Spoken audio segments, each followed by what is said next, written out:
So in this lesson, we're going to talk about travel day strategies at Walt Disney World.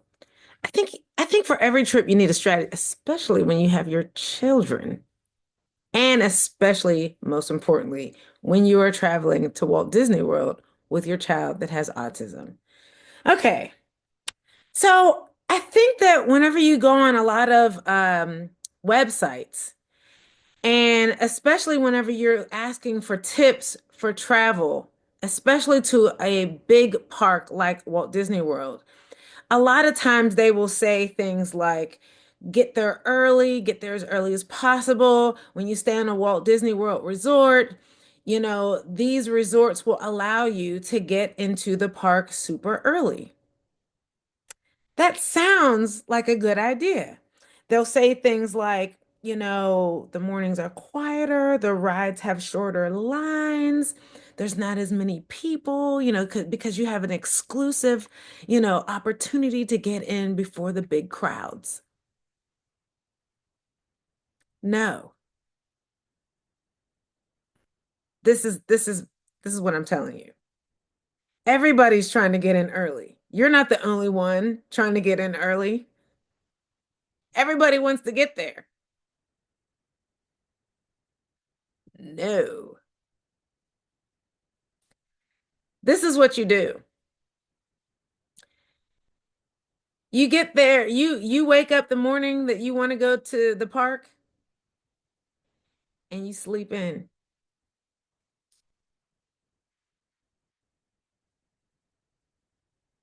You sleep until 9. You sleep until 9 and you go and have a sit down breakfast with your family. What does this do? This lets you guys make sure you get a good night's sleep. And then you get a wholesome, fulfilling breakfast and you take your time. I don't know about you, but my parents were crazy. We would get up before the sun came up. It would be 5 a.m. and my parents would be like, "Get dressed, eat this muffin, and we're going to get to the park so we can get a good parking space and so we could be the first ones at the park." My parents were crazy. We were like, "Okay, we're excited. It's like Christmas morning. We're going to Walt Disney World." And we would be there before the park opened. And so would 50 million other people, right? I'm telling you. Sleep in, let your kids sleep in. Go to the hotel, go and make a reservation at one of the Disney resort hotels and have breakfast with the Mickey Mouse pancakes with the Mickey Mouse waffles. Have a nice sit down breakfast with fruit and freshly squeezed orange juice. And let your kids take their vitamins and drink water. Have a good breakfast and take your time getting to that park. Get to that park around 10 or 11, and there won't be any crowds. That's what I'm telling you. You'll walk right through the front gate, and you won't have to stand in line behind anybody. That's what I'm telling you to do. You go online, and they'll tell you that, no, no, get there early. Don't do it. I'm telling you what I know. Don't do it. Everybody's trying to get there early. You get there after 10, and there won't be any lines. Got it? Okay. Inform cast members about your child's needs. So, in the other video, we talked about that DOS pass. You're going to schedule ride return times to avoid waiting. So, one thing about the DOS pass is that you can only um, schedule one ride at a time. So, for instance, you can't run over to one ride and schedule a return ride. And while you're waiting for that one, go over to another ride and schedule another. Once you schedule this ride over here, you can go and hang out and do whatever and go get some Dippin' Dots or whatever, go get, a funnel cake or whatever. And then whenever you complete that ride, when they call you back, then you can schedule another ride. Okay, so I wanted to make that clear as well. Okay. But even whenever you are doing other attractions and other rides, let the cast members, and when I say cast members, they're Disney employees. They call them cast members. Let the cast members know that you are traveling with a child with special needs. What I do is I get a button that tells them, it has a button that says I have autism. You can get that on Amazon. Buttons that say I have autism. And that way you're not saying it all the time, or they have a t-shirt that says I have a, be kind, I have autism. I have he has like two or three buttons that he wears. Today's my birthday, and then the other one says be kind, I have autism. Because our kids, people misunderstand our kids so much, and they stare, or they make noises that might make other people uncomfortable, and other people just really are not thinking about our child maybe being on the spectrum. I get buttons, but also inform the cast members, okay? And let them know. And then the cast members are trained to handle families and children who have autism and who have special needs. They're trained. Um, last year when we went, Hassan wanted to take a picture with a princess. Of course he did. Sleeping Beauty. And she was excellent with him.